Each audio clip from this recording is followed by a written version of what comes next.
Civic Media Radio Network and around the world on the Civic Media app. This is the Dom Salvia Show. And now, here's your host, Dom Salvia. And welcome to the Dom Salvia Show. Happy days to us all. You can always be part of this fine production. 855-752-4842. 855-75 Civic. Jess PS is on the board and in the house. We've got Maggie Dawn from the Maggie Dawn Show. A little OT with Maggie Dawn. Thank you, Maggie. Always a pleasure to see you. Good to be here, Dom. Just a couple things happening. Yeah, just a few. 1 week from today. How you feeling? I'm exhausted. I'm excited to elect the first female president of the United States. Yes, that's very positive. I like that. I'm nauseated by everything that I like. Right. It's sort of I forget the psychological term, but there's an actual psychological phrase that means like as you push someone to change or you're correcting bad behavior, that the behavior will get worse and you'll basically have a temper tantrum, and then it'll get real bad before they finally adopt and accept, the new rules, the new way of being. We're watching that happen with the mega cult right now. Oh, I thought you were talking about this show, but yes, I totally agree. This, yes, this show. I mean, it is. Their back is getting to the wall, and it's getting nastier and nastier. Yes, more lies, bigger lies. More insults, bigger insults, differently packaged insults from other people. And the excuse making is truly epic because it's evolved, right? The excuse making, he didn't really say that. Well, here's the literal quote. Well, he didn't mean that. You're taking it out of context. No. Here's him doubling down on that. No, he very much means that. And he did that before. Well, I don't actually think that'll happen again. Oh, guardrails, nope, Supreme Court immunity. It just keeps moving. And then the old standby, when they have exhausted all options, their D, all of the above is, well, I haven't actually heard that or seen that. Exactly. I haven't read the president's tweets. Yes. You remember? That was the excuse. That was the old time. Yes, and they continue to evolve the same kind of excuses. Yeah, I didn't watch it. Didn't hear watch that. it. I had a plan, had a big plan, Maggie. We do have some sound of the vice president with Charlemagne the God, the Breakfast Club, I believe, this morning. We're going to get to some of that and contrast that nicely with some of the sound we have from J.D. Vance. Yes. But the wannabe VP. Oh, man, this guy. Talk about making excuses. But he's one big sorry excuse, if you ask me. Yes, he is. And, of course, everyone's coming to Wisconsin. I did see, of course, Harris is going to be in Madison tomorrow. And she's announced, I saw it in the General Sentinel, she's coming to Milwaukee on Friday. Apparently the same day Trump is going to be here. Yep. So they're going to have the face-off rallies. I wonder which one will be more enjoyable fun with greater attendance. Oh, I don't know. But I think tonight, well, I know who it is. Tonight at the Ellipse, it seems like it's grow. Last number I heard on MSNBC was expecting like 52,000 people. Yeah, it went from 20 to 40. It's now at 52. Can you have a thing called anticipatory chills? Because that's what I've got. Right? I'm like, I can't wait. I know. And drawing the contrast to the guy that fomented the insurrection. It's going to be real. On the very grounds in which he cursed and salted, we are going to now, put new topsoil on. Yes. And get over this. We're gonna rototill it. Yes, To absolutely. make it fertile planting grounds Once to again. a return to democracy saved yet again by black women. Thank you, black women. Yes. But before we get to that, also we have some Michelle Obama sound from Novi, Michigan, but she was lighting them up too. We have some of that as well. Good. She's so good. Oh, another black woman saving America. Yes, it's about time. Harriet Tubman, Sojourner middle-aged Truth. white men have been doing this so long. It's about time we handed over the reins. Speaking of middle-aged white men, Eric Hovde. Oh, let's go there. Daniel Bice of the Milwaukee Journal Sentinel. Major job site flags Eric Hovde's SunWest Bank over fake reviews to boost ratings. Okay. The statistics here and the timing are of course you loaded up Glassdoor with fake high ratings. Now, if you don't know what Glassdoor is, it's like a portal where employees of a company can anonymously rate their particular boss, the CEO, the company as an overall place to work, benefits. It's kind of a cool thing. And you can, if you're considering taking a job somewhere, you can go there and check it out. So it's this useful hub of information. See what the current employees or former employees of this organization had to say about their leadership, the business, everything. And I personally have checked it out for past employers. And while you can tell when you like run across the disgruntled employees screen, you're like, okay, so tail of the bell curve there. Like I thought overall that its ratings, so long as you've got enough people rating the business, were actually pretty accurate, like matched my general sense of the places that I've worked. So I think Yelp for businesses, basically. Exactly. Gotcha. Exactly. Okay. So then you look at like, well, how did these ratings for SunWest Bank change? I love this. The overall rating for SunWest after they removed all of these questionable reviews, and by the way, we'll probably read some of them because they're written in like it's like bad, it's cheap, busted AI. Right. Wow. It's like that's a crappy bot that wrote that because it doesn't even really pass like syntactical muster.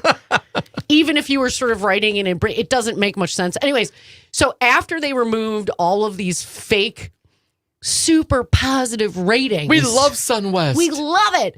SunWest's rating as a business went from an overall score of 4.9 out of 5 because they weren't going to give themselves a 5. Well, you can't give yourself an A when you cheat. I mean, everybody knows. A minus. A minus, baby.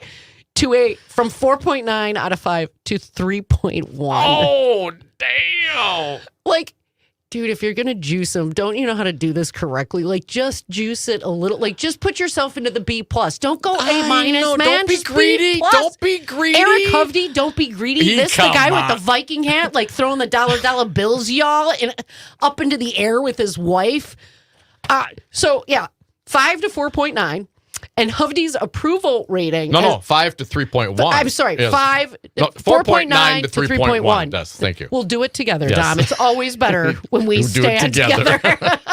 Hovde's approval rating as the CEO went from 98%, again, That's 8. A. That's really solid A. to 79%. Oh, B minus. I'm going to call that C+. Come on, that's a B. I had a lot of 79s. I consider that a B minus. A 79. I thought you were going to use a different number. And the percentage of people that say that they would recommend the company to a friend has gone from, again, magically 98% Wow.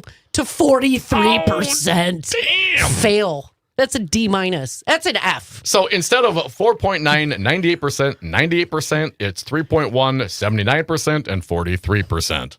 Like, why do this? This is so dumb. Oh, and by the way, all of these like fake positive posts for Hovde's SunWest Bank that takes airplanes full of dollars from, banks in Central America Mexico, that have Bank Azteca, yes. been investigated for working with cartels. Yeah, that same guy that lives in, the huge multi-million-dollar mansion in California that has a disclosed net worth of somewhere north of 150 million, but less than 499 million. Yeah, that guy. Why do you do this? And all of it happened after he announced that he was running for Senate. Like, the timing. Yes. 3 months after, I Yes. believe, if Bice said in this article, 3 months after he announced, that's when these ratings started showing. According to Bice Reachton Purston, Hovde said he'd never heard of either Glassdoor or Indeed. Which is, come on. I mean, are you involved in the hiring of your Well, he running hasn't of read your the business? Farm Bill. Well, I mean, Hovde's definition of being qualified to do a job is knowing absolutely nothing about it. yeah, but he dresses like the cowboy and goes and does those commercials. I mean, looks like a cowboy. Yeah. Is a cowboy. Anyways. all hat, no cattle. Yes, we know about those guys. SunWest has pitchforks and torches time in America. Talking to you, Milwaukee County Sheriff David Yeah. A. Clark Jr. SunWest is currently advertising 27 jobs on Indeed.com. So someone at his company knows Someone what it is. knows what it is. Ranging from remittance officer to regional president, and with pay up to $325,000 a year. Write whatever you damn well want, said Hovde. I loved this response. Wait, what, man? What? How senatorial of you, Mr. Hovde. Are Are you freaking kidding me? Hovde said he was outraged that he was being asked about the job recruitment websites after speaking on immigration panel sponsored by the Koch-backed American for Prosperity in Pewaukee. And as Maggie said, are you freaking kidding me? Write whatever you damn well want. I mean, I just love Thank you, Mr. Senator. the way they comport themselves. Yes, high standard. Can I read one of the fake reviews? Yes, please. It's so good. Yes, please.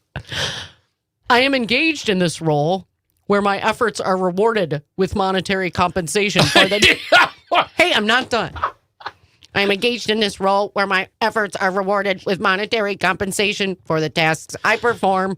The aspect of receiving payment serves as a motivating factor for me to diligently attend my work commitments.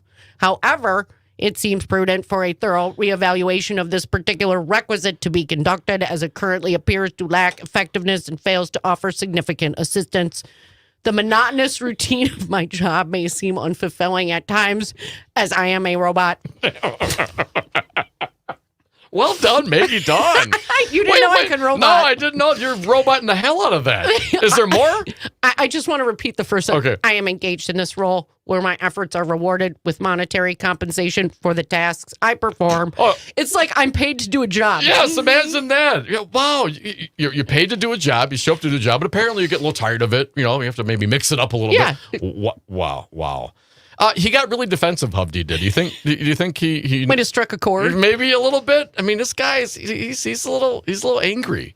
Now, and here's You know that this is it can be investigated by the FTC.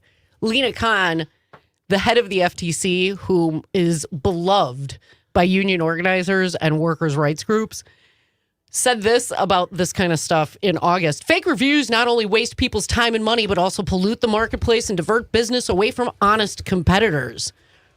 My agency will work diligently to bring civil penalties against those who knowingly violate it.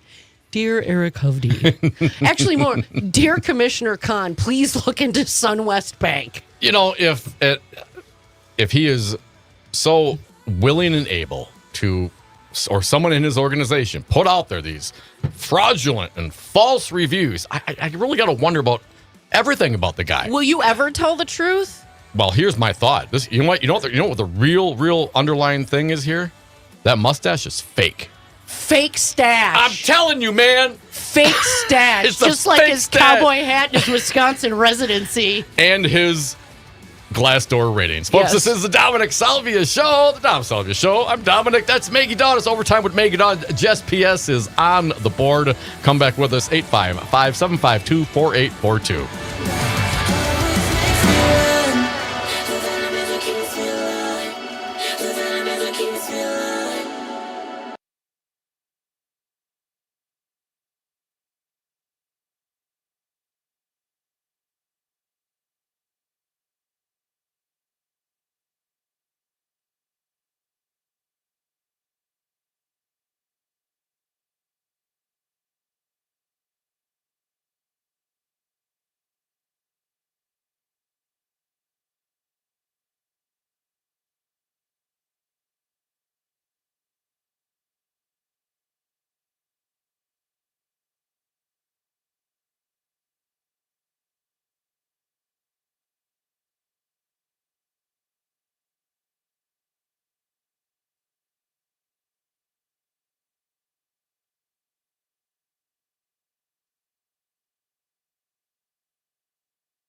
And welcome back to the Dom Salvia Show, 855-752-4842, 855-75-CIVIC Overtime with Maggie Dawn. You can check out Maggie Dawn here on the Civic Media Radio Network, 2 to 4 p.m. Mondays through Fridays, and all the time on the Civic Media Radio app. Maggie, thanks for sticking around. Thanks for that robot voice. Really got me going. I mean, you are a talented human being, young lady. My skills, there's a lot of hidden talents. We're going to bring them all out, baby. We're going to bring them all out. Yeah. Vice President Kamala Harris joined the Breakfast Club early today, and this is now, the second time in 2 weeks she's talked to that crew, Charlamagne the God, as well. We have a couple of clips from that. Want to play some of this, and we'll do some contrasting clips from perhaps wannabe Vice President J.D. Vance. Jess, you did the hard work on this. Let's play cut number 1 with Harris with Charlamagne the God. Well, while he was at MSG yesterday, while he had the rally at MSG, and he had people up there insulting Puerto Ricans and black people and Jewish people, you was actually in Philly reaching out to the black and Latino community. Well, yes, and it just turned out, Charlamagne, to be a real coincidence, but again, pointing out a stark contrast between he and I. Yes, I was in Philly meeting with leaders, many leaders in many communities, but including leaders in the Puerto Rican community, to talk with them about my longstanding commitment to Puerto Rico, to the people who live on that island, who have often been overlooked. In fact, they know, and we talked about the fact that even when I was in the United States Senate, knowing Puerto Rico doesn't have its own United States senator, I was a leader in making sure that we would get relief to people on the island when it came to the aftermath of Hurricane Maria. And what I shared with everyone is part of my opportunity economy, as you know, which is about lifting up people around home ownership and small businesses, that I will have a specific opportunity economy task force for Puerto Rico that will focus on the needs that they have in terms of fixing that electrical grid in Puerto Rico, and also bringing private sector investment together with government investment and nonprofit investment onto the island to help with job creation and sustainability for the island. I mean, that's a good answer. Yeah, she's paying attention, wants to do things to help people out, right? I mean, what else do you want out of your politician? Maybe not, maybe the opposite of Puerto Ricans, a floating island of garbage. Garbage, yes. So there was that. What was this guy's name? I don't even want to say it. Hinchcliffe. Oh, Tony Hinchcliffe. Kill Tony. That's what he goes by. I didn't say Kill Tony is his tagline. Yeah, he's Kill Tony. What a gentleman. He did that one of many terrible jokes, and this particular joke was the only one that the Trump campaign wanted to slightly distance itself from. Well, at least until J.D. Vance had something to say about it. Let's hear J.D. Vance's thought on the joke, and by extension, the Mega's thoughts on Puerto Rico in general. Let's play the J.D. Vance. I haven't seen the joke. What? Maybe it's a stupid racist joke, as you said. Maybe it's not. I haven't seen it. I'm not going to comment on the specifics of the joke. But I think that we have to stop getting so offended at every little thing in the United States of America. I'm so over it. They're clapping. People aren't getting offended over every single thing. And maybe some people do. Certainly there are those people. And we can have that discussion about gradations, right? And all of that stuff. But calling an island, and thus people that come from that island that are U.S. citizens, garbage is objectively forever today and forever and ever offensive. And all he had to say was both, right? If you want to hit the Republican talking point, you can get there, JD, wannabe Veep. You just say the joke was offensive, shouldn't have been told. I also think that we need to be able to tell offensive jokes, but this was not the time or the place. And let's not be overly sensitive, right? You could have, but there's just a lot say, of ways you could have addressed this is objectively racist and offensive, and I condemn it. But he doesn't. No. That's why he didn't say it, because he doesn't, right? Which is why it's like, yes, they're running for racists. Like, that's JD and Donald running for racists. Got to turn out the racist vote. Correct. Yeah. Because they won't condemn it, because that will tick off the white supremacy, white power, neo-Nazi, white supremacist garbage contingency. Listen, a lot of the discussion today was I've heard alternating between like why have we never seen like Ron DeSantis on a stage with Donald Trump? Why have we never, since he dropped out, why have we not seen Nikki Haley on a stage with Donald Trump? Where were all those folks at Madison Square Garden? Correct. Yeah. Why would you not have those surrogates? Well, there's two reasons. The easy short-term reason, right, is that they both also want to be president. His ego can't take it, neither can theirs. They can't come to terms over the like specifics of the thing. There's a second reason, and this is specifically true for Nikki Haley. To appeal to Haley voters, he would have to moderate slightly. That's not the game plan. The game plan is to go more right, more extreme, more fascist, more racist, more white bro-y as you can possibly get. That's why Vance was picked. So you can't then try to moderate and attract Haley voters because that ain't your plan, Stan. So like this guy telling that joke, there's a reason they won't condemn it. One, Donald Trump's people read the copy and approved the joke, so they're all on board with that. And two, that is the plan. And racism is the plan. Now, that was also back and forth. Apparently, they said they didn't see it. Then they actually did see it because they edited out one of the jokes calling her a C word. The C word. Right, so they took that joke out, left this one in, and the watermelon joke, and the other. Yes. I mean, that could have been off the cuff. It's hard to say with a talent like Kill Tony. I would you surmise. Don't come up with carving watermelon. I mean, it's not even funny. Well, it's Halloween. It's I Kill Tony. Yeah. There's a third reason, perhaps. Trump's a big fat loser. Yeah. And he's wallowing in his big fat loserness with all the other big fat losers who are going to lose their ass on this election. And if they really, really, really lose their ass, the turnout's obviously it's been record breaking. What if they don't want? They are, as you mentioned, they're presidential aspirants themselves. Yes. They don't want to tie themselves to a big fat racist loser like Donald Trump. Maybe they're the ones saying, "Oh, hell no." Well, and they want to do the same. They're trying to triangulate the racist vote, right? Like that's a new contingency. I'm just going to call it the racist vote. You don't call yourself racist, but you're okay voting for one. Guess what? You're a racist. I'll see you tonight, Dom, at Charlie Barron's at the Vivarium, folks. Come on Maggie Dawn, the Maggie Dawn Show, 2 to 4 p.m. on the Civic Media Radio Network, Monday through Friday. Thank you, Maggie. I'll see you later tonight.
Welcome back to the Dom Salvia Show, 855-752-4842. Want to thank our most recent guest, Maggie Dawn. It's overtime with Maggie Dawn on Tuesdays. She sticks around after her show to hang out with me, and we appreciate her doing so. Going to see her tonight with Charlie Behrens at the Vivarium in Milwaukee, Wisconsin. Right now, jazzed as hell to reintroduce our good friend Scott Ross. He's Mr. Ethics. He's a firebrand. He's a Gemini. He's a friend of ours. Hey, Scott, welcome back. What's happening? Sorry, my camera's a little messed up. Oh, you're looking great, man. I don't want anybody to see any of my shameless promotional stuff. So. There's no such thing as shameless promotion, Scott. Hey, before we get into perhaps the national news and your reaction to the Madison Square Garden and all the other goings-on 1 week out from the presidential election, Scott, Bice wrote a piece in the Milwaukee Journal-Sentinel today where he informed his readership that Eric Hovde's SunWest Bank had a ton of fake reviews to boost their ratings, and specifically, Scott, once they took away the fraudulent AI-generated bots, he went from a 4.9 as a rating for SunWest down to, a 3.1.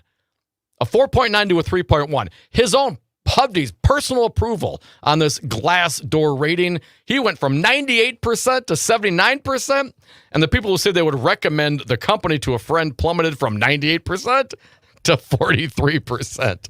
Apparently, Hovde was kind of mad about it when asked. He said, print whatever the hell you damn well want, and was not very senatorial about it, Scott. I'm not surprised. You know how Bice is, man. He gets the stuff out there. What's your reaction to that reporting, sir? I mean, I think we can only refer to that sort of electoral dysfunction as shrinkage from Hovde, that he is coming up short when it comes to standing up for the for his own business. He's apparently a little soft when it comes to the vote. Yes. But seriously, folks. I mean, come on. Yeah, but again, it's that thing. I think it's that thing that comes back to all the hallmarks of this guy. When you see the sort of communications from, when he jumped in the lake and when he tried to make this cult of personality thing, this is a guy who's running his own campaign. I think it's why he's lost a bunch of the top people who were on his campaign. Yeah. I think it shows his literal incompetence, because there's no way that anybody with any sort of sense would be telling somebody that in a time when we are trying to, put behind us the division, put behind us the confrontations, the nastiness, the fallout from the January 6th attempted overthrow of a democratically decided election, that making your campaign all about you and your trying to bully transgender kids into committing suicide or something, it's just despicable and disgraceful. And, I hope that when this election's over and Hovde is, returns to California, that he actually has a little bit of time to think about the evil for which he has, pushed upon people, the least powerful folks that we have. I mean, again, I have a 21-year-old stepdaughter, and she's trying to write a comedy routine, do a little bit of stand-up, try her hand at that. And I think it's great. And I wanted to be helpful because I'm failed at that. I wanted to, come on. I wrote one joke like 30 years ago, and it turned out it wasn't very funny. But one of the things I said, when she asked me my advice, I was like, the one thing you don't want to do is you never want to punch down. Yeah. You don't want to punch down, because that's what evil people do. And again, I think, not to tie it to what you brought up at the beginning, but that's exactly what we saw at Madison Square Garden, which was this, repulsive effort to try and punch down at people, when as a people, we should be trying to lift one another up, talk about godliness, talk about, what's the, I am my brother's keeper, and that's what the Republicans have completely rejected, I think, in a lot, in their effort, because they can't win, because we know what we got with Trump and we won't go back. Scott Ross, the Madison Square Garden rally featured not very prominent speakers, but they're kind of famous now, especially this comedian who was ripping on Puerto Rico. J.D. Vance was talked about it briefly recently and said, "Hey, I didn't see the joke. I'm not going to comment. Maybe it was racist. Maybe it wasn't." We have the cut. Let me just play this for you real quick, Scott, and let me get your reaction to this terrible response about this joke. I haven't seen the joke. Maybe it's a stupid racist joke, as you said. Maybe it's not. I haven't seen it. I'm not going to comment on the specifics of the joke. But I think that we have to stop getting so offended at every little thing in the United States of America. I'm so over it. He's just so over it, Scott. I mean, let's not kid ourselves. My God, the Republican Party is the party of victimization. When some clown is reprimanded at work because they send out racist emails, the Republican Party's ready to defend their right to to the First Amendment, because of that sort of garbage. Yeah, JD Vance, who is best known for sexual congress with a piece of furniture. That's a joke, right? You think he was sick of that joke? You know what I mean? I mean, he was getting a lot of flack for it. You think he was tired of that one, or you think he thought it was funny? I mean, listen, here's the thing. He is such a poser. Okay. Yeah. I lived 25 years in Appalachia. J.D. Vance did not technically live in Appalachia. Like, where the suburb he lived in was not Appalachia. And the reason I know that he isn't from Appalachia was because if he was from Appalachia, he would be having sex with a Davenport. Not a couch, so give me a break. But yes, they are running the playbook of division. They are trying to break off enough pieces to get to 50% plus one. They don't have an agenda for middle-class Wisconsinites. They certainly don't have an agenda for people in need. They have an agenda that helps the very richest at the top, another $4 trillion in tax breaks for rich people, people like Eric Hovde. And I think, I said a couple weeks ago that these were going to be the 3 worst weeks for America in a long, long time because they're so desperate to try and win.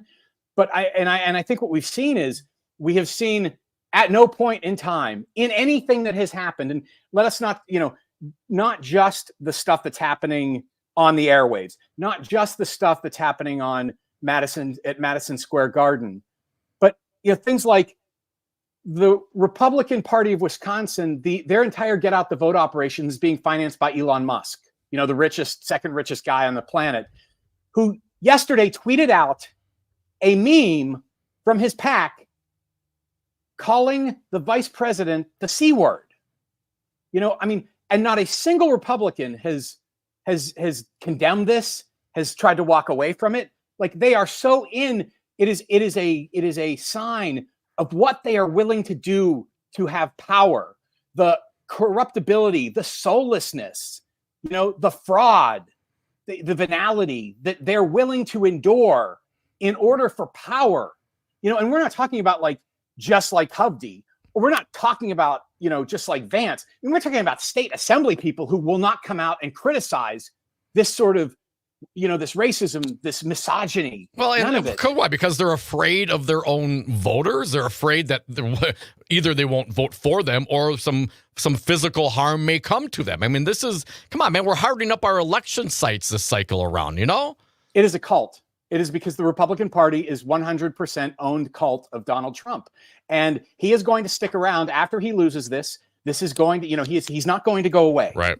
It is an impossibility that he will go away, and the Republican Party will continue to be saddled to him, or would be chained to him, and is bad for the country because he is a bad and evil force of not goodness on this planet, and he's been that way ever since. I mean, we knew what we had, this is a guy who was who was fined for refusing to vote or refusing to rent to black people, and just again, over and over and over again. And, I think this one, I like the idea, that his racism may be the thing that defeats him in this election. Yeah, right. His Scott Ross, Mr. Ethics, firebrand, and a Gemini, joining me here on the radio. Scott, it is the October surprise. At least as of right now, this is the thing this close to the election that seems to be having the most impact. This total disregard, this total racism, this embrace of this behavior, and trying to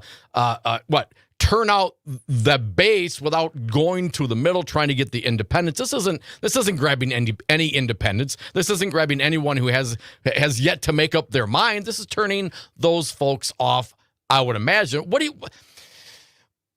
Then I have to ask you, Scott, what is the attraction for the voters, for the megas, for the Republicans, or what is left of the Republican Party to vote for a guy like Donald Trump? Is it simply to own the libs? Because if I understand the analysis of the certain economic plans done by different organizations comparing Trump's and comparing Harris's ranks much better in all sorts of ways. Yeah, I mean, I think sometimes it's just that facts don't matter. And getting a Trump voter, I mean, really, getting a Trump voter to admit they were wrong, it's essentially saying like everything that I have stood for is complete garbage. So we may not be losing. I don't think they're going to flip a lot of Trump voters. Maybe some voters will stay home in embarrassment. Some old Trump voters will do that. But I mean, the thing for me is that the idea that the October surprise, 9 years after that guy waddled down the escalator and delivered the most racist, outside of like Charles Lindbergh, the most racist speech, to kick off an effort, that the October surprise is that people finally realize he's a racist. I dig it. It's fine. You know what I mean? Like, it's incomprehensible to me, but it's fine. And again, when you think about it, like in the battleground states, the Puerto Rican population, there in every single one of them could flip the election. Pennsylvania, there's 500,000. North Carolina, 130,000. Wisconsin, 65,000. Same with Michigan, Arizona. And they're in the 50s to 60,000. Georgia, 125,000. I mean, this is an active population who, I don't know that we knew where. I'm not privy to anything other than the sort of ridiculous amount of garbage polling out there, that just always happens to tell us that Dems aren't going to do very well, right? Like that big red wave. Like 68, 70 polls that I've seen or heard for reporting, Scott, that have been thrown out these last few weeks, polling the averages towards Donald Trump. And when I look at this objectively, and you know me, man, I've voted for Republicans, I've voted for Libertarians, I've voted for Democrats, I've been all over the board. Objectively speaking, I have not ever seen a worse possible candidate than Donald Trump. Plus, he's old and he's saying all sorts of crazy stuff beyond, just the meanness and the racists. Mm-hmm. Yeah. I mean, the fact is that he can't put a comprehensible sentence together. And when you think about what his economic, like you said before, my theory was always, I use my wallet every day. So what you do is you turn everything into an economic argument. And on every single economic argument, he fails, because we know what his record was. He gave tax cuts to billionaires and corporations. We lost 3 million jobs under him, and our deficit, exploded. So we know what the record is. And, that's not even to get into, the economics of women and abortion and that sort of thing. We ain't going back. I don't think we're going back. I don't think we're going back either. We're going forward. Scott, you got another segment left in you for me, my man? Sure. I appreciate that. Scott Ross, Mr. Ethics. He's a firebrand. He's a Gemini. He's a friend of ours. All right, we talked about the broccoli, the lima beans, right? The salt. Let's talk about the sugar. Let's talk about the cupcakes. Let's talk the happy. Let's talk VP Harris going to the Ellipse in just like an hour or two. She's going to deliver a speech to up to 50,000 people, the very same space where Donald Trump set a mob to attack the Capitol. I'm going to get your thoughts on that, what we should expect. Scott Ross, 855-752-4842.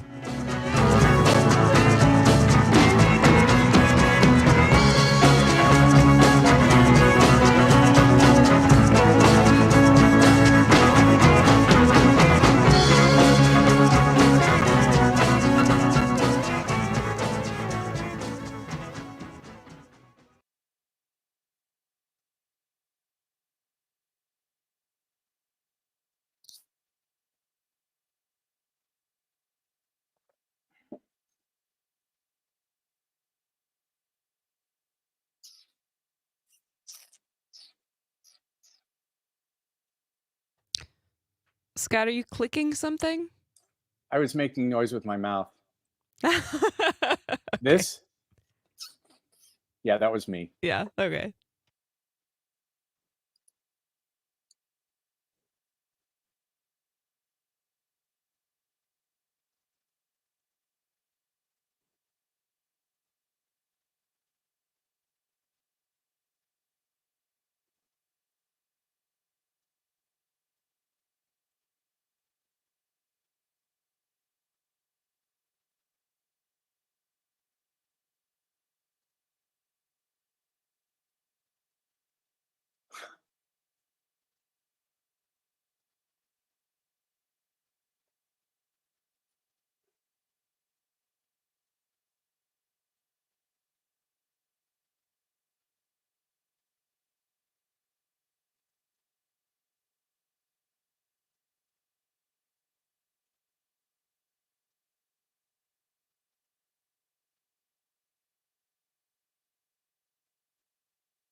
And welcome back to the Dom Salvia Show, 855-752-4842. Scott Ross, he is Mr. Ethics. He is a firebrand, and he is a Gemini. He's a friend of ours, sticking around for another segment. Thank you for doing so, Scott. As mentioned, Kamala Harris is going to be on the ellipse like an hour or two from now speaking, giving her closing argument, as it were, to about 50-plus thousand people, as mentioned, on the very same ground that Trump and his mob assembled to attack and try to, steal our votes, man. I don't know if people can just, walk past that. But we do have some sound. Michelle Obama in Kalamazoo, Michigan. We're going to dive more into her speech in the next hour, but I want to play this one to remind people.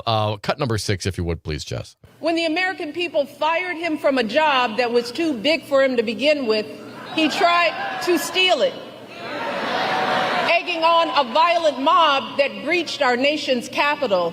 And when told that his own vice president was in danger, you know what he said? So what? So what, y'all? Scott Ross, I imagine the mood, the attitude, the feeling, the vibe there in Washington, D.C. today will be entirely different. What's your expectation for tonight? Yeah, I mean, I think that the vice president's probably going to deliver a hopeful speech, an optimistic speech, mostly that stresses her belief in the goodness of the American people. And I think it will also include that call to finally turn the page on the Trump era. Yeah. And she'll talk about what she's going to do, what a first Harris term is going to be like versus a second Trump term, because I think you can offer that contrasting vision for America. I think it's one that's going to resonate with not just Democrats, but also with independents, and I think with some Republicans who have abandoned the party because of where Trump took it. So I think that let's not forget what Trump offered. Trump has an enemies list. He's focused on himself. Yeah. He's not focused on the needs of the American people. And on the other hand, you've got Vice President Harris, who has focused on community service, who is focused on delivering for the people with President Biden. Lowering costs, moving the economy forward, helping people with the things that really matter in their lives. It's about your priorities. And I think, the people are going to, certainly here in the state of Wisconsin, across the battleground states, are going to inevitably vote and are voting now for Kamala Harris and what she offers the people of America, as opposed to what Trump offers, which is, division, failure, incompetence, corruption, and people being second-class citizens. If you're not a rich white guy, you're a second-class citizen. So I think that makes all of us. An enemies list versus a to-do list. I really like that comeback from the vice president. I think it was Van Jones was lamenting, the expectations are so low for Donald Trump, and so high for Harris. Like, she has to be flawless, while Trump gets to be lawless. And when I heard it just put like that, I was like, oh my God, that is exactly it. Why are these expectations so different, do you think, man? I mean, if she's not out there explaining X, Y, and Z in her, her theory of relativity, while Trump's out there trying to tie his shoelaces, thinking that she's going to bring us into World War II. Yeah, I mean, I've had this. Like back in the dark ages when I still worked on campaigns, the first three people I worked for were three women who ran for statewide offices and who were the first to do that. Kathleen Falk when she ran for governor, Peg Lautenschlager when she ran and won for attorney general, and Barbara Lawton after she'd been elected lieutenant governor. And, they all sort of shared experiences with me, and I saw it on the road too, which is, men can run on their aspirations and women have to run on their accomplishments. Yeah. I'm not saying it's not right, but that seems to be it. I think that's, we're moving past that, hopefully. But again, the misogyny that's been displayed by Donald Trump and the Republicans and J.D. Vance that goes back to the overturning of, abortion rights, making women second-class citizens, basically, breeders for the patriarchy. And do not for one second, if they get in there, there will be a nationwide abortion ban. 100%. It is in Project 2025. It is able to be done without legislation. It is able to be done without the Supreme Court.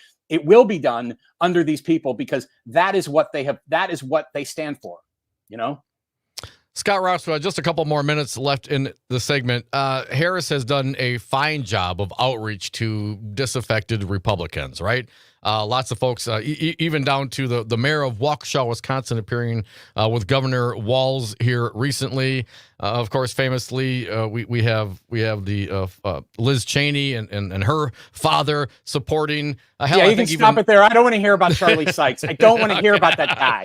No, okay? We're not saying Charlie. We're not saying Charlie. But I think even Bush's daughter was out working for Harris. Do you think that's effective, and do you think it can go too far in turning up perhaps some progressives? I mean, the thing is that the Harris campaign, and I think they've run pretty much a flawless campaign. They have shown that they can chew gum and walk at the same time. So they're doing both. They're both talking to the base. They're both talking to the people that they need to have to the polls, but they're also talking to independents or disaffected Republicans who might be affected by those validators that they're bringing in. I want to just say one quick thing about it. Yeah. It shows what a gutless man Paul Ryan is because he refuses to vote for Kamala Harris. It won't stop the southeastern Milwaukee media from crowing about what a great guy he is because they went out of their way to talk about how he wasn't going to vote for Trump. If you're not voting for Kamala Harris when she's on the ballot, you're not voting for Kamala Harris. You're helping Trump. Scott Ross, Mr. Ethics, Firebrand Gemini, friend of ours. Thank you for joining me, man. Stay cool this next week. We'll follow up with you next week after the election to get your thoughts. Always appreciate your time and your perspectives, my friend. Sounds good. I will continue to wear my victory vest. Yeah, man. Thank you for listening. This is the Dom Salvia Show, 855-752-4842. Come back with us.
Broadcasting across the state of Wisconsin on the Civic Media Radio Network and around the world on the Civic Media app. This is the Dom Salvia Show. And now, here's your host, Dom Salvia. Hey, welcome to the Dom Salvia Show. Thank you so much for listening. Appreciate you tuning in. You can be a part of this fine production, 855-752-4842, 855-75 Civic. It's a phone line, and it is a text line. I want to thank our most recent guest, Scott Ross, in the last hour. Appreciate him coming on, always sharing his views. He certainly has a way about him. We did play a little bit of the sound from Michelle Obama in Kalamazoo, Michigan. Kazoo, my home state. I was born in Michigan. Love me some Kazoo. And I want to get there as well. We'll take some of your calls. I got a few pieces I want to get to. One specifically that I really like the title of, To Hell with Trump's Voters. Oh, now, I try to be all about the love. I really do. I love the love. If you know me, you know what it is to love the love. But damn, sometimes I don't get it. But the good news is this is a commentary by D. Earl Stevens up at the Raw Story. It's someone else's opinion. It's not mine. I might just share Mr. Stevens' opinion with you. And, of course, we'll take your calls. In the honor of keeping up with the cupcakes, no more lima beans. We're doing cupcakes. Michelle Obama. And she, man, at that DNC gave the best speech of the entire convention. Mm-hmm. I mean, and I don't know who was second, if it was Barack or Oprah, but it was close. But Michelle, she knocked it out of the park. And we can argue about who was better, Barack or Oprah. But we do have some of that sound. I want to share it with you. And then we'll take your reaction to it. Let's get to it. Jess P.S. on the board. Appreciate your work slicing all this up for our audience's sake today. Let's roll with cut number one. I am so hopeful about the energy and poise and joy that Kamala has injected into this race. And if you know Kamala like I do, that's no surprise. I mean, think about it. No one could have predicted the way everything would have unfolded this summer. And yet, in a critical moment when our country needed her, Kamala couldn't have been more prepared to meet that moment. And she's met it every single day since. Yes. And I don't want to. Yes, she absolutely has. I don't. When you put it like that, and you think about, at least I think about, politics and their drive to be to the next election, and all the negative things you can throw onto politicians. Obama's absolutely right. No one could have predicted that this is how this was going to go. Well, except maybe not before June. Well, maybe Gary did, our buddy from Sussex. But I mean, but there other than a couple of Republicans who thought maybe it'd be Michelle that she would be replaced.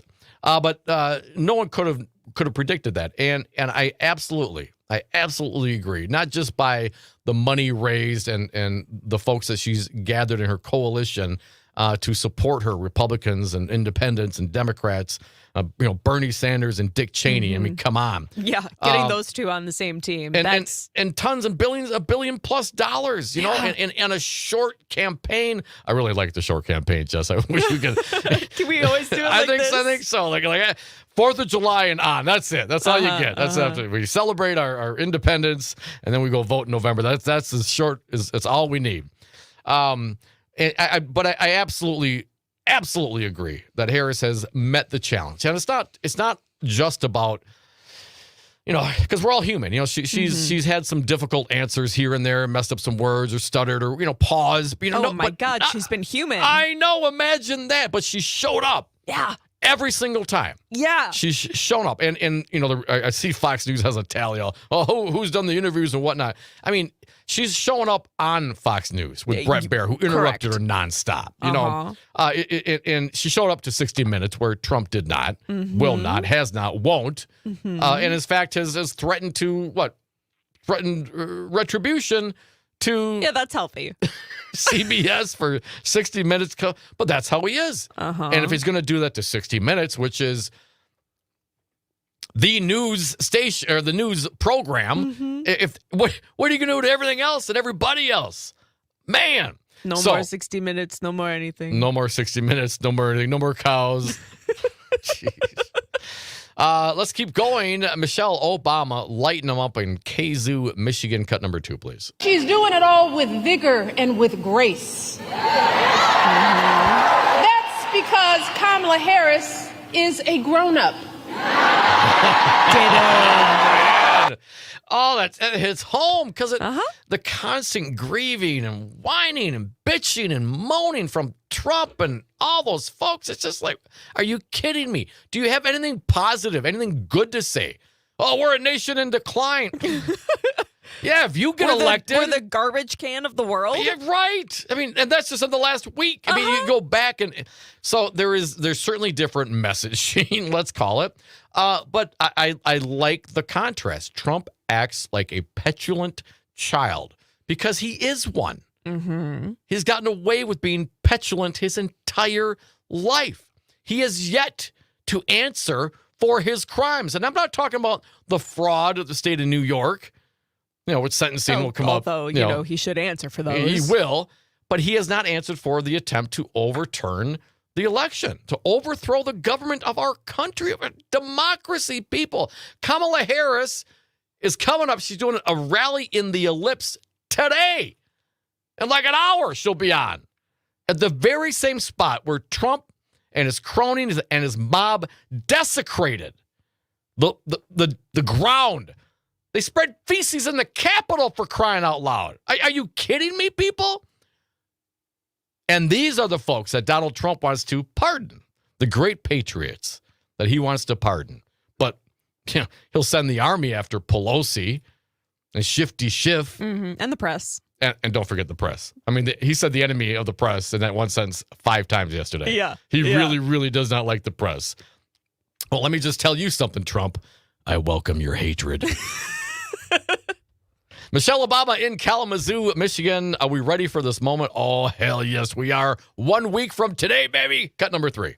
I got to ask myself, well, why on earth is this race even close? I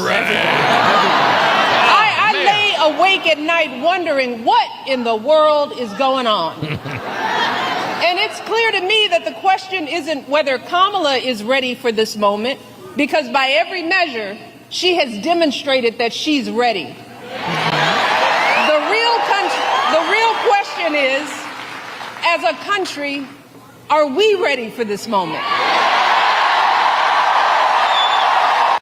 Sounds like it from that. It certainly does. A rowdy crowd in Kalamazoo. And, are we ready for this moment? And I'm optimistic, but damn. If it doesn't go, democracy's way. Because what Donald Trump is offering, what Donald Trump proposes, is not democracy, it's autocracy. His own people around him call him a fascist. And you are who you hang around with. You know what I mean? And Donald Trump's losing a lot of friends because they don't like how he acts. They don't like how he behaves. They don't like how he wants, puts himself above everything else and everybody else. The Constitution, a person, a situation is always Trump first and everything else second. But this is our moment, and we're gonna find out. We are going to find out. Now, go vote. Early voting's going on right now, right? I think early voting's happening right now. Yep. You can early vote in most locations. Depends on where you're at. In Wisconsin, you go to myvote.wi.gov and check out. That's your one-stop shop to check your registration, find your polling location, learn about early voting options. You're running out of time, though, because the actual true election is next Tuesday, a week from today. And are we ready for this moment? I mean, are you ready, Jess, if Trump wins? Oh, you know what I ask me mean? that question. Are you prepared for that? I don't know that I'm mentally prepared. I don't for that. think I'm mentally prepared for that. No. I mean, the sun will rise, the sun will set. Things will, no matter all those life things, will hopefully go on. I mean, but depends who they come for next. And I mean, come on, the guy's 78 years old, and I think let's do a little salt right now. Let's jump down to the Trump about He's so concerned. I mean, he keeps really on saying concerned. it. And I wonder if this is the Russian influence, pushing through him about Harris bringing us to war. Let's hear what Trump had to say. That cut number one, please. We're close to World War II because we have people in the White House. World War III. Thank you.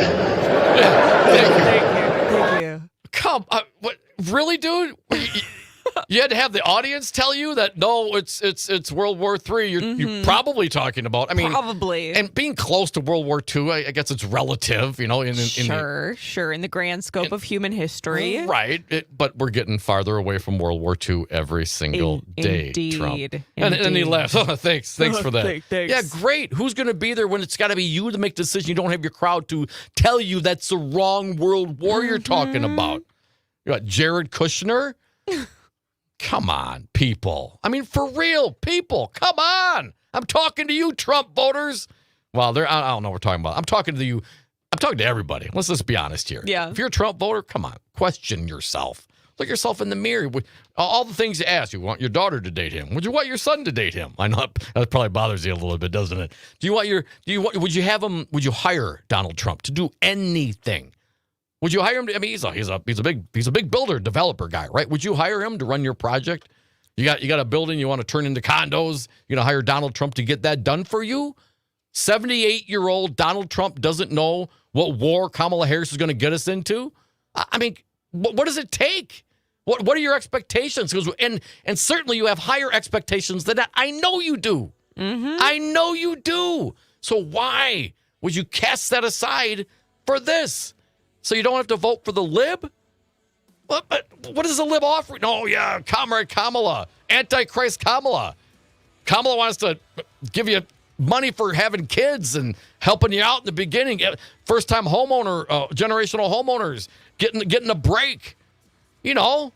Instead of all the rich people always getting the break because they're the ones leaning on it. Well, how many hundreds of millions of dollars have the billionaires put towards Trump? I mean, don't you question that as well? I mean, if all that, why do you think that is? They're billionaires. They know they want return on their investment, right? Folks, this is the Dom Salvia Show, 855-752-4842. Got a little bit more from Michelle Obama in Kalamazoo, Michigan.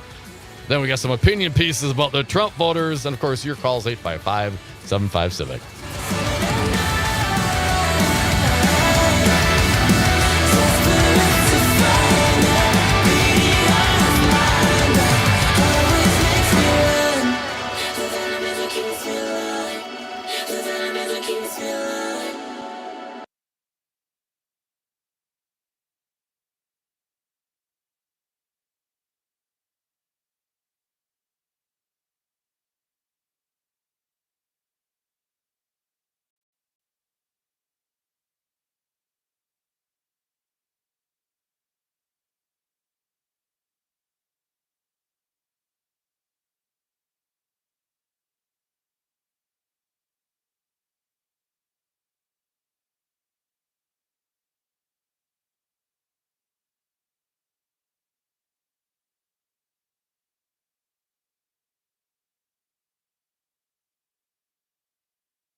Yeah. Welcome back to the Dom Salvia Show, 855-752-4842, 855-75-CIVIC. It's an easy number. It's a phone line. It's a text line. We'll get to the callers and the texters, I do promise. Thank you for playing some Ozzy. I don't, you must be reading my mind, Jess. Sometimes.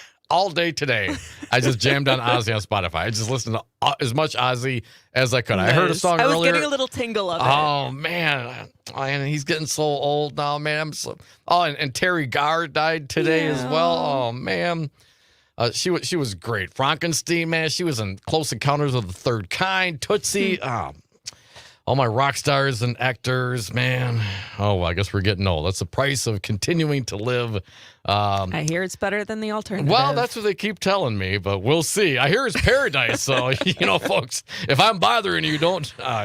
Anyway, 855-752-4842. We're listening to Michelle Obama. She's out stumping for Vice President Harris. We got some breaking news out of the Journal-Sentinel. I want to share with you folks. The U.S. Supreme Court on Tuesday rejected Kennedy's request to be taken off presidential ballots in Wisconsin and Michigan.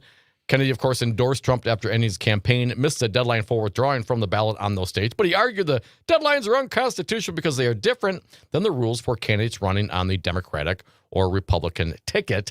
Lower courts rejected that argument and also said there wasn't enough time to change the ballots. Voting is already underway. Wisconsin AG Josh Call, a quote, "The absurdity of this proposal is evident on its face. Today, it is not possible to affix tiny stickers to the ballots remaining with clerks, and hundreds of thousands of ballots have been sent to voters, with many already returned." They wanted to take the ballots. They're already printed, so you can't have time to reprint them. But let's just take a lot of tiny stickers. Just little tiny stickers. It'll be fine. Cover it. It'll be fine. It'll be no problem whatsoever. Well, the Supreme Court rejected that. As the reporting at the Milwaukee Journal-Sentinel, Maureen Groppi reports, likewise in Michigan, more than 1.5 million absentee ballots have been mailed in. Even if time remained to reprint and distribute new ballots, vote counting machines have already been programmed to handle the existing ballots and can't now be reprogrammed. Michigan Attorney General Dana Nessel told the Supreme Court. So, there you go. Too bad. So sad. And lesson learned next time that you want to do this, do it earlier. Well, do it earlier. Absolutely do it earlier. And I don't, as the guy who's voted for independence and whatever and write-ins before, I don't like the different timing of independence versus the party. Sure. Why does that happen? Well, I haven't heard a good explanation for that yet. But those are the rules of the game when you signed up. You knew the rules when you dropped out. I mean, as long as you know the rules, then it's not like you didn't know. You knew what they were. You engaged with the current rules, and now that you didn't work out the way you wanted it to, you want to change those rules. Well, even the Supreme Court, with all of Trump's appointees to it, said, So there you go, Republicans. I know you're all mad about these kinds of things, but that was your Republican conservative Supreme Court ruling on that. So put that in your pipe and smoke it. All right, Michelle Obama in Kalamazoo, Michigan. We talked about this with Scott Ross in the last hour. Van Jones had mentioned it a couple of weeks ago that Kamala Harris has to be flawless, and Donald Trump gets to be lawless. I think that was last week. No, was that I don't even know. Was that last week? That was last week. Oh my God! What day is this? It's only Tuesday. It's Tuesday. 1 week from today. I know what day it is. Voting is 1 week from today, folks. We're going to do it. We're going to get there together. Michelle Obama also, I think, noted that. Let's play cut number 4, please, Jess. I'm deeply concerned, and I'm talking to everybody out there, that too many of us are still confused and buying into the lies and distortions from people who do not have our best interest at heart. So I want to address some of these concerns head on. Yeah. Because when you lay out the options, this choice isn't even close. But whether it's online or in the media or in our social circles, there are folks who say they're not sure about Kamala. They accuse her of not providing enough policy detail. Some wonder, do we really know her? Is she too aggressive? Is she not aggressive enough? There are folks sowing seeds of doubt about whether she's who she appears to be. Now, don't get me wrong. Voters have every right to ask hard questions of any candidate seeking office. Oh, yeah. But can someone tell me why we are once again holding Kamala to a higher standard than her opponent? We expect her to be intelligent and articulate, to have a clear set of policies, to never show too much anger, to prove time and time again that she belongs. But for Trump, we expect nothing at all. No understanding of policy, no ability to put together a coherent argument, no honesty, no decency, no morals. Instead, too many people are willing to write off his childish, mean-spirited antics by saying, well, Trump's just being Trump, rather than question his horrible behavior. Some folks think he's funny. And if you remember, that's exactly how he got elected the first time. And we saw how that worked out. And that's a great observation again by Michelle Obama. Donald Trump has no standards. The bar is low. I mean, come on. It could not be lower. What is your expectation? I mean, for real.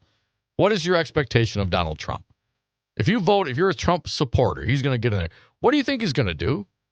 I mean, last time he told you, okay, I understand. Okay, the immigration is a big number one for Trump supporters. I'll just assume that's going to be the case. Well, he said he's going to build a wall and Mexico's going to pay for it. And that didn't happen.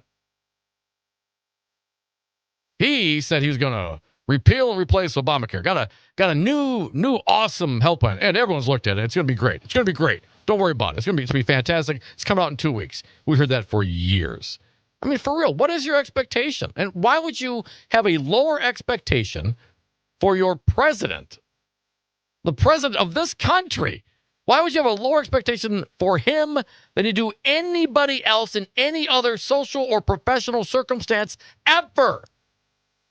855-752-4842. Tell me why that is.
back to the Dom Salvia Show, 855-752-4842, 855-75-CIVIC. I see you callers. I see you texters. Be patient. A little more breaking news, at least breaking to me. I'm going to break it to you. San Francisco judge, Superior Court, Judge Harry Dorfman, sentenced David Wayne DePape to life in prison without possibility of parole for the hammer attack on former House Speaker Nancy Pelosi's husband. Life in prison. Now, this was the state charge. Now, this is also on top of the 30 years he was sentenced to prison for his federal conviction in November of 23 on charges he attempted to kidnap a federal officer and assaulted an immediate family member of a federal official. Now, the DePape's lawyers argued for shorter sentences, saying his adult life was distorted by an abusive long-term relationship. Was that with Trump? The lawyers also said he was, quote, radicalized through his obsessive consumption of media, amplifying extreme beliefs. Yeah, I think there's a little bit of that going on. Who do you think was prevalent in that in that media? Would it be maybe Trump? Maybe. I'm just throwing it out there. So 30 years plus life. I think he's never getting out. So there you go. That's what you get. F that guy. That's the update. 855-752-4842. We still have more sound to get to from the former First Lady Michelle Obama in Kalamazoo, Michigan. But I did ask the question, and a caller has an answer. Why? Why does Donald Trump, and of course Michelle Obama asked the same question, why is the expectation so much lower for him than certainly for Harris, but I would say for anybody else you know? In any social or professional or I'll throw political circumstance. The expectations are low. And Holly from Milwaukee has an answer. Hey, Holly, welcome to the show. I know you. What do you got for us? I know you. It's simple. It's one answer. Okay? Okay. Sexism. We all know it. Not everybody wants to believe it or say it, but it's true. We don't think a woman can do the job that a man does. I hate it when you're right. And you're right. You're absolutely right. What else is it? Look at her accomplishments. You know what I'm saying? She was a DA. She was a AG of California, the largest state in the union, the largest economy, fifth largest economy in the world. She was a senator from there. She's a vice president. And for some reason, she needs to come out and not be too angry and be very articulate and show that she's capable to do the job. But Donald Trump can say all the crazy ass things that he says, and he still gets a pass, Holly. He's a failed businessman. As you said in your show earlier, you wouldn't hire him. You know that would be taking a huge risk. Mm-hmm. And maybe some people want to take that risk, but you have a no-risk candidate and a extremely high deadly risk candidate. It's a no-brainer. We've said this. And something that makes me really angry about the issue of sexism is that how many men aren't comfortable even speaking out for women's rights. I mean, look at your own social media channels. I have a lot of guy friends, right, from different backgrounds. Mm-hmm. I never see them post once about standing up for women's rights. I mean, maybe 1%, but none of them are out there actually fighting for women's rights. And in that regard, well, and Holly, because what's the criticism been? Well, she's got to go out and earn those votes, right? She's got to go get those votes. She's got to go get the black men votes. She got to go earn all the young men's votes. No, it's a great observation, and we certainly have a long way to go in that regard, Holly. We do, and it's very disappointing, but the work will continue. Yes, it will. Thank you for your observations and your contribution, Holly. Always a pleasure to talk to you. 855-752-4842. Dick from Madison, you're next. Welcome, Dick. What do you got for us? Well, first of all, it's really hard to follow that because she's awesome. Yesterday, DJ Vance in Racine, Wisconsin. D-Day veterans would be down in huge numbers for Donald Trump. Now he's speaking for people that are mostly gone. Yeah. And how crazy is that? Mm-hmm. I mean, think about that. And first of all, DJ, you need a little history lesson. they stormed the beaches because the Nazis and the Germans that were there, they were working for who? Hitler. Oh, that's right. Oh, that's your boss's buddy. I forgot. But then over the weekend, just to share this with you, we did go see the Trump, whatever it is, marionette. Oh, was that in Madison? Where was that? Yeah. Oh, yeah. The big gross naked picture of Trump. Yeah. So Sue and I went and looked at it, and there were a lot of folks there taking pictures. And I just have to say, though, that if it was totally correct proportionally, he is no way Arnold Palmer. Oh, way to lift it up, Dick. Yes, that 40, 50-foot state naked statue or image of Donald Trump is up in Madison, right? Is that where I saw it? Is that where Dick said it was? Yeah.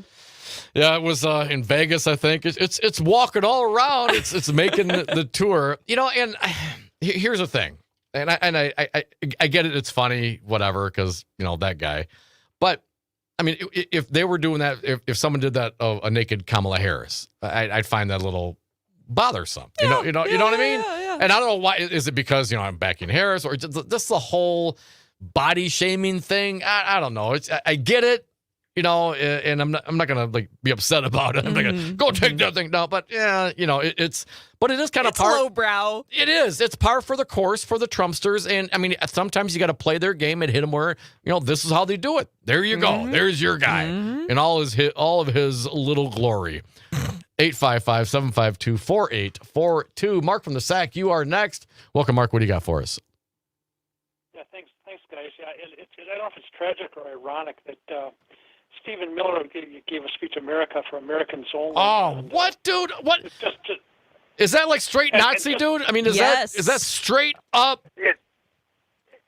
And just think of it that he's Jewish, and that America failed to let in the immigrants from Europe to escape the Nazis prior to the Holocaust. How many lives could we have saved if we would have opened our borders to those people, opened our arms to those people, as it tells us to do in Matthew 25? I mean, to welcome the stranger. And I've made the point before that Dick had just made, is that Donald Trump would make the average cherub feel like John Holmes. And those are on the side of City Hall in Milwaukee. I'm surprised the Megas haven't come over to try to take those things down yet. Thank you for your contribution. I don't know that they know about them. Hey, just got to tell you, I saw Steve Bannon. He got released from prison today after 4 months in jail for defying the subpoena, the congressional subpoena. And I don't think he was working out at all.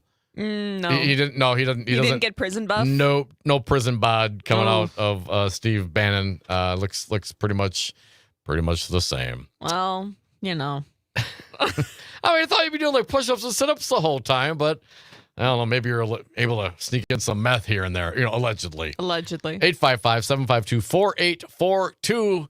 Bannon's out. Just a week to go. That'll help the Trumpsters. We do have some of the cupcakes. We got Joy. Cupcakes. We got Michelle Obama in Kalamazoo, Michigan. Let's get back to the treats. I believe we left off on cut number 5. Oh, did we? We did 5? The different standards, right? Yeah. So let's do cut number 5. Cut number 5. Remember, yes. Go ahead. Remember, these are cupcakes because they're coming from Michelle Obama, and they've got a salty center. It's telling us to remember why it is so critical in this election how we vote. All right, let's play it. Pandemic. Remember how woefully unprepared he was? How he was sowing seeds of fear and confusion, endangering lives with his lies and ignorance, denigrating the doctors and scientists trying to help us. Right. Oh, my God. You want to talk about plans? Well, my husband left him a very detailed pandemic plan.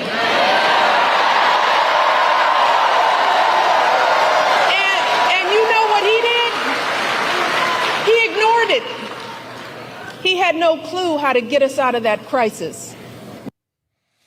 Of course not, because Donald Trump's first concern was about his election. prospects. His concern was Donald Trump. Man, I don't want to remember those things, but it's a great reminder. I mean, remember those press conferences? They were just skin crawl. Maybe we get a little bit of bleach, a little sunlight, Can we do something with the? I'm just putting a little here. Bleach inside.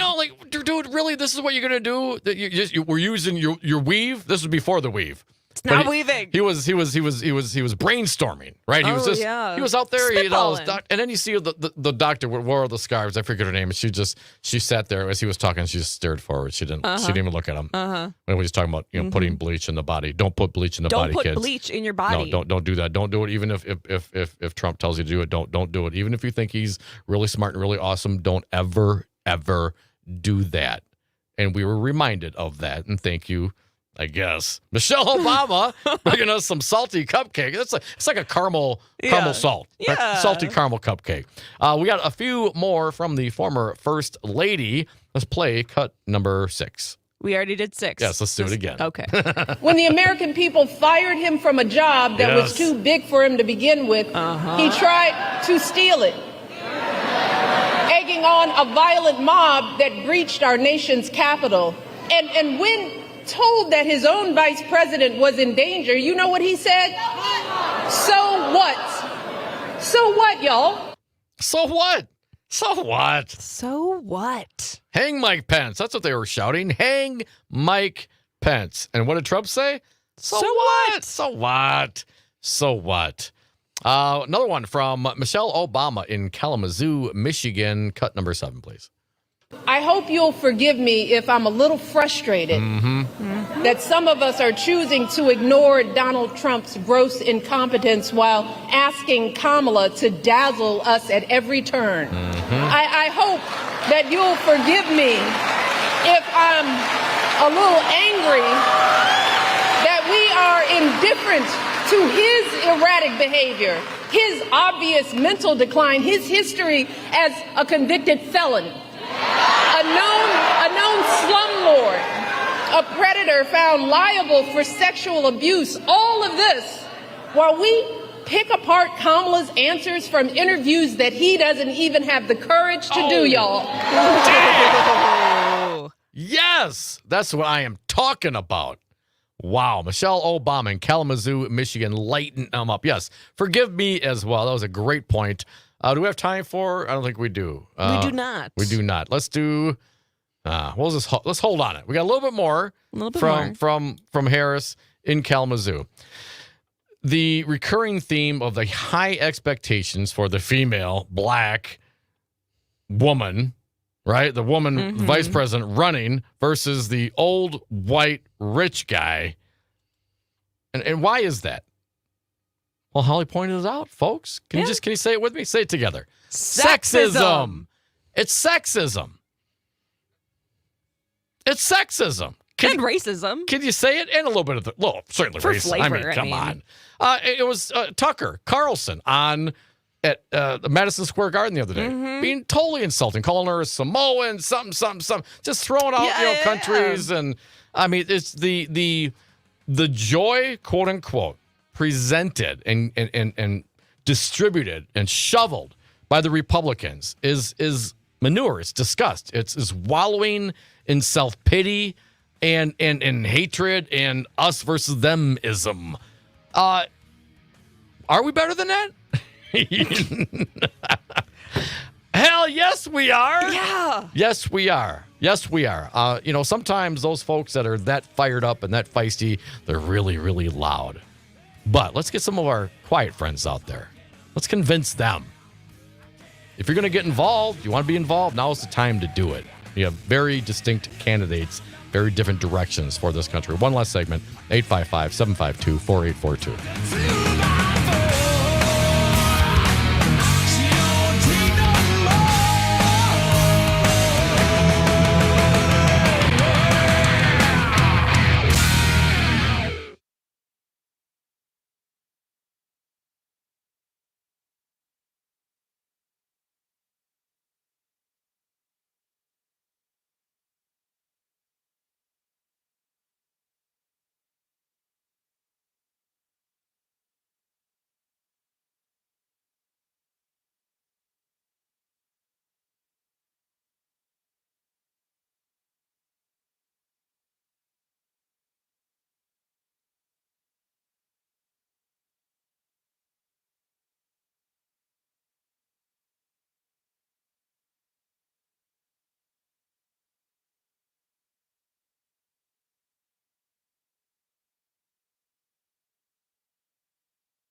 Welcome back to the Dom Salvia Show, 855-752-4842, 855-75-CIVIC. It is a phone line. It is a text line. I've been neglecting some of you texters, so let's review some of those, and we'll wrap up with some of the Michelle Obama sound.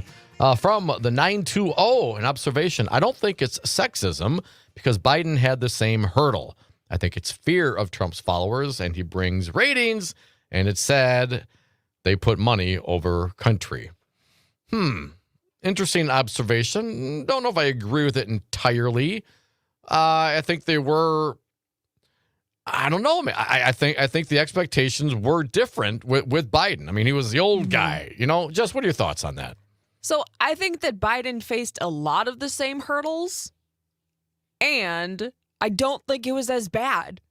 I don't think that there were quite as many people questioning at every single turn if he had the capability to do the job, if he had the experience, if he knew what he was going to do.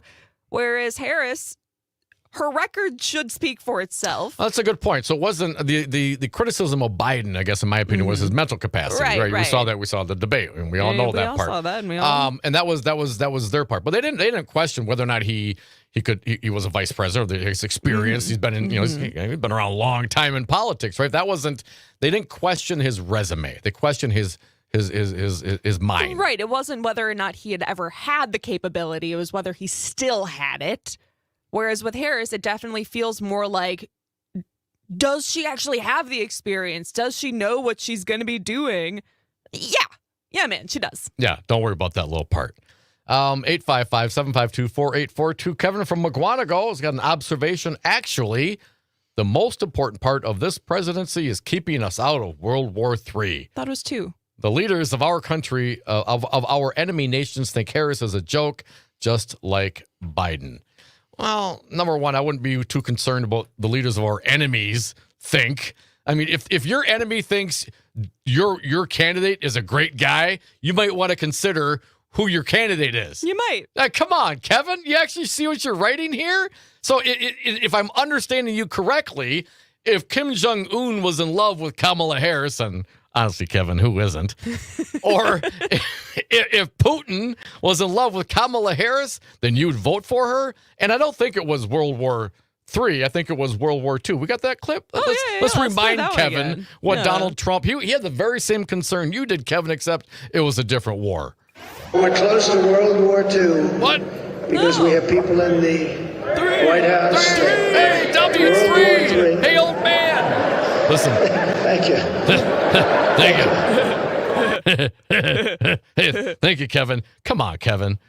You know what I'm saying, dude? Come on, Kevin. You can't tell me that is a capable, energetic, qualified human being. I mean, you want to talk energetic?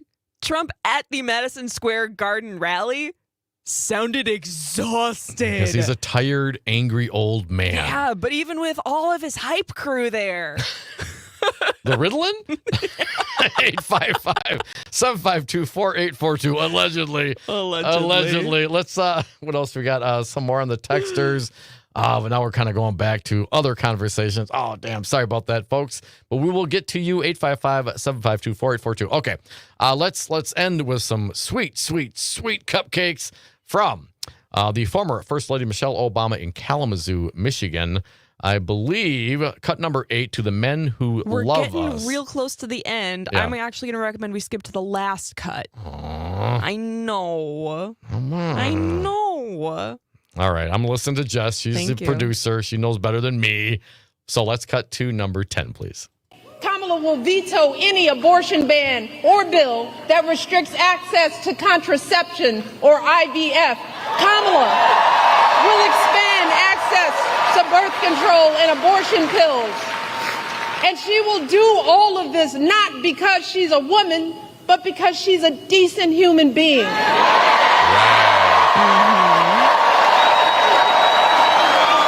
She will do this because she cares about the lives of people other than herself. And that's really what this election is about, Michigan. This isn't just about what we have an obligation to say no to. It's about what we have the opportunity to say yes to. And we someone who has the experience, the character, and the strength to look at all these challenges and still see a brighter day on the other side. Kamala Harris will see us, all of us. Kamala Harris will listen to us, all of us. She will protect our freedom. She'll stand up for all of our lives. She will have our backs for the folks trying to get ahead and those just trying to get by. And in doing so, she will usher in a new generation of American leadership and send the ugliness of Donald Trump and his politics back where it belongs, the past. Wow. Kamala Harris, I'm sorry, Michelle Obama in Kalamazoo, Michigan, firing them up. I did see that Trump was very upset about the criticism. Well, you know how he goes, nasty. It's like Janet Jackson. Miss Jackson, if you're nasty. I was going Gollum. Nasty hobbitses. Folks, thank you so much for listening to the Dom Salvia Show. We appreciate you hanging out with us every single day, well, Monday through Friday, 4 to 6 p.m. Stick around. Pete Schwaba from The Nightlight is coming up next. I want to thank our most recent guest today, Scott Ross, Mr. Ethics, Firebrand Gemini, friend of ours. We're going to check in with him after the election. I have a feeling we're going to be checking with a lot of our friends next week after the election. Folks, it is a week from today. Get your plan, get your friends, go out and vote. Also, tomorrow, we got a big show for you tomorrow. We got Matt Rothschild co-hosting with us, Greg Pallas coming in, and Wisconsin State Rep. Francesca Hong. Tune